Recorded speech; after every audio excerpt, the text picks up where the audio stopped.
Up next, we're going to meet an all-volunteer group that has spent the past 15 months protecting Sacramento's rivers and waterways, cleaning up over 1 million pounds of trash. The River City Waterway Alliance joins us with more about their mission.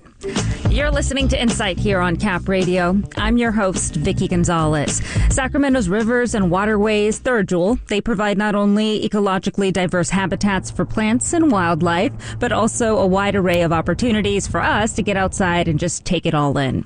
But over the years, these natural spaces have been degraded by a buildup of trash and debris, which has been compounded by ongoing issues from littering, a lack of government resources to clean everything up, and Sacramento's homelessness crisis. Just over a year ago, an all-volunteer group formed dedicated to cleaning, restoring, and protecting these waterways and ecosystems. And their work has already paid off. They've removed over 1.2 million pounds of trash over the past 15 months.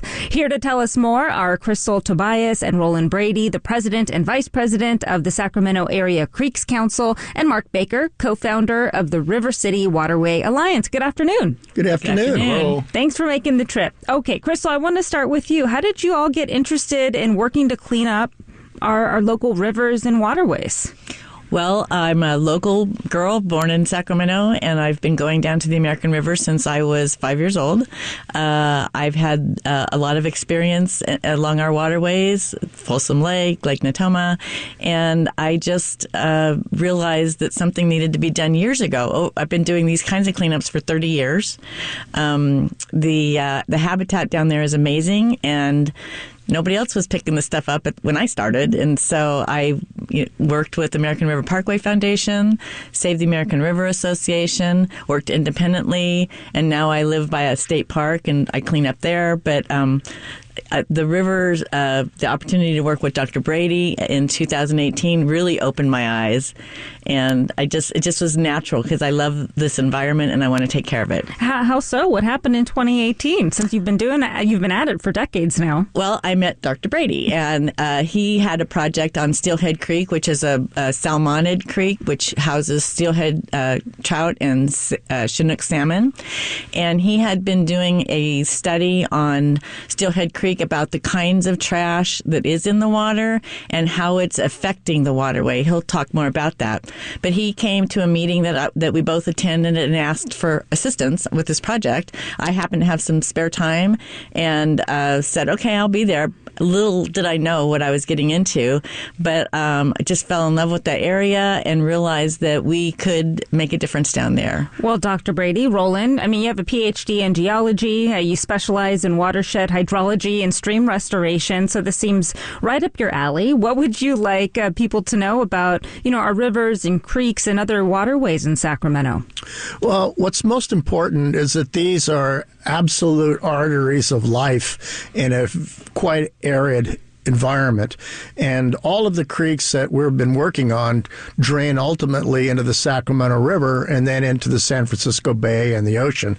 So what happens on a very local level, the little creek that may be in your backyard, has an effect ultimately on the delta and the ocean itself. And these lifelines of habitat were venerated by the native population, and then ultimately they were occupied and used, and they're being maligned now from benign neglect and also general ignorance and misuse of the land. So what we're doing is to try to reverse that history and bring these back to the corridors of life that they truly represent. Well, Mark, you are the co-founder of the River City Waterway Alliance. Tell us the backstory. How did this all come about?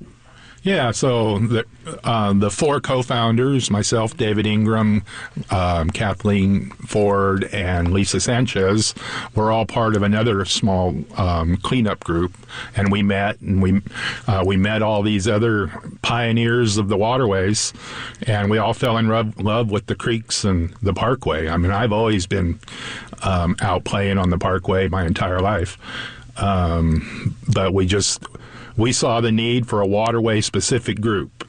I mean, we saw the travesty, the terrible conditions, all the homeless people and everything living on our creeks and rivers, and nobody was cleaning up after them.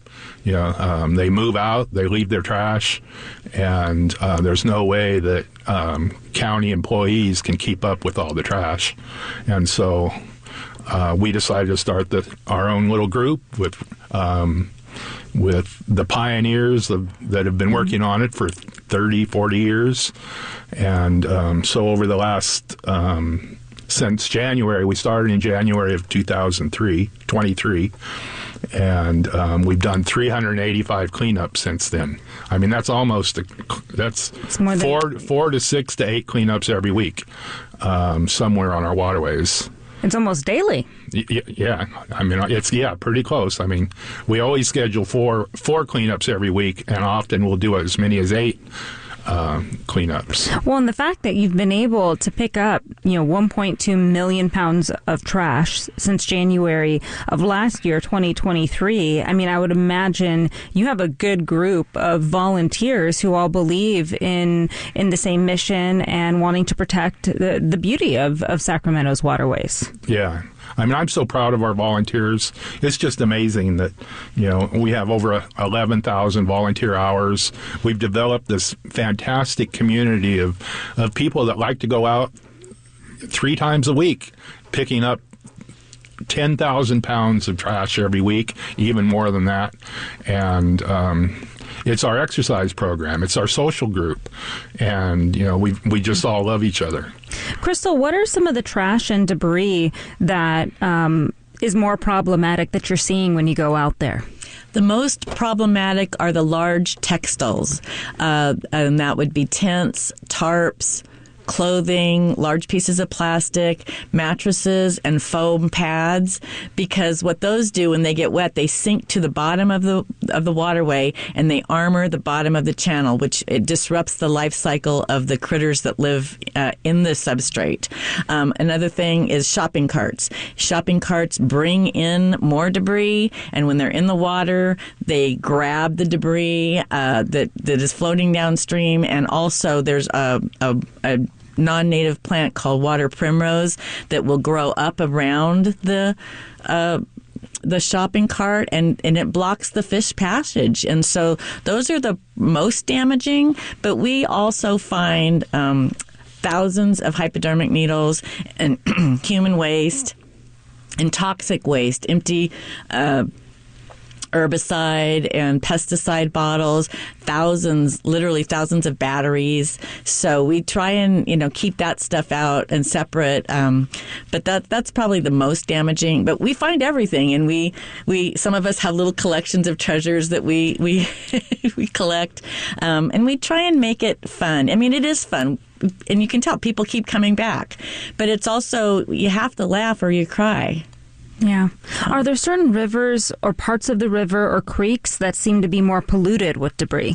Well, Steelhead Creek, certainly, because it runs parallel to the American River near the downtown area in Discovery Park, and that is a very popular area with the unhoused population. It's close to services. It's close to the Northgate and Gardenland area, and that creek and Bannon Island in particular were really badly damaged. But we've developed a great working relationship with Sacramento County Parks, and they have taken this very seriously and have begun making sure that this kind of activity is not happening in the park. Bannon Island, Mark coordinated like 22 cleanups this last summer of Bannon Island. 32, and some of those folks had lived down there for 20 years, and there were structures that they had built.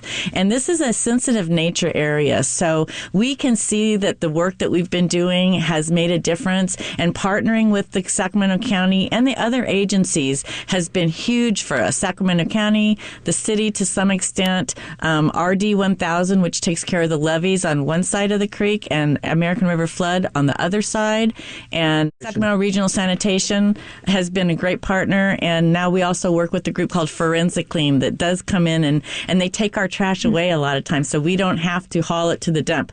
We do have a trailer that was funded by Regional Sand, and that's been great, but it's even better when the agencies will come and take our trash away for us because it's a lot of trash. There's a lot of collaboration going on. There is. A lot of volunteers, but also a lot of local agencies that are helping out as well. I mean, Roland, Crystal touched upon the harm that having debris and just contaminated materials, the harm it can have on the waterway.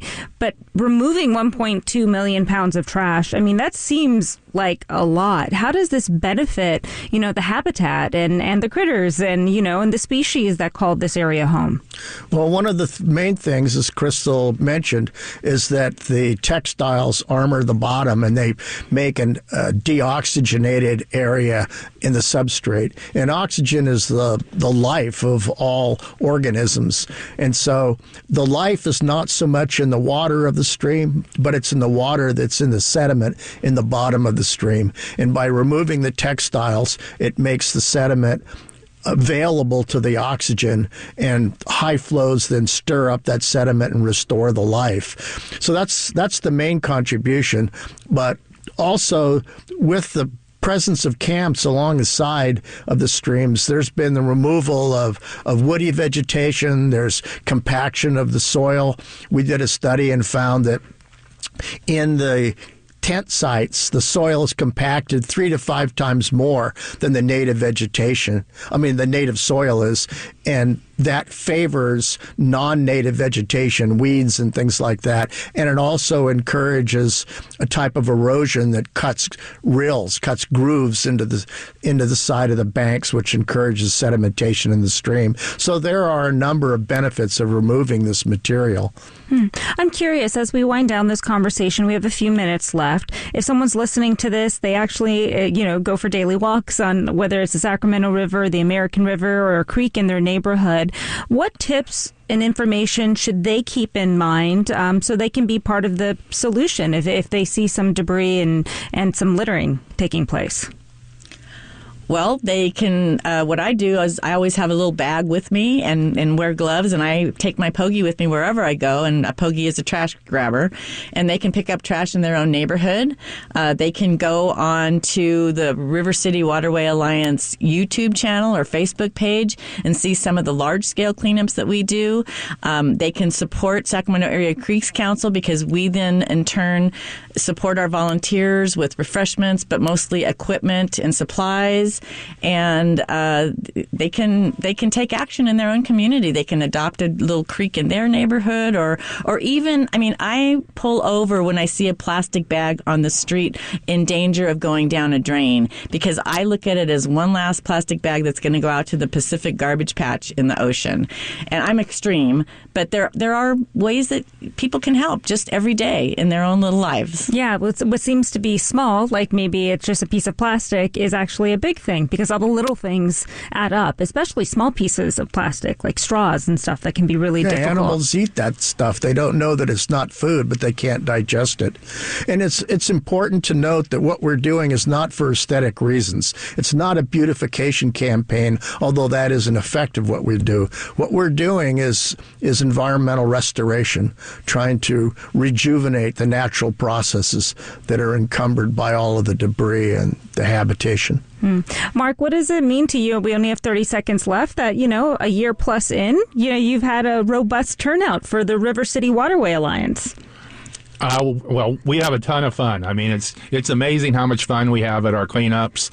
So like Crystal said, check us out on Facebook to find out about our upcoming cleanups, and check us out on Facebook, Instagram, or YouTube.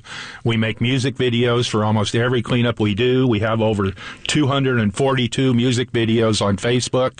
It's a blast, and it's exercise with a purpose. None of us even need to join a gym. Exercise and a party. And a party, that's good too. Mark, if you volunteer, you get free lunch. Yeah. Hey, I'm down for that. Mark, Crystal, and Roland, thank you for stopping by. It was nice talking to you three. Thank you very so much. Crystal, Tobias, and Roland Brady are the president and vice president of the Sacramento Area Creeks Council. Mark Baker is the co-founder of the River City Waterway Alliance, talking to us about how they've picked up 1.2 million pounds of trash in just 15 months along Sacramento's rivers, creeks, and other waterways. You're listening to Insight here on Cap Radio. I'm your host, Vicki Gonzalez. We're back in just a moment.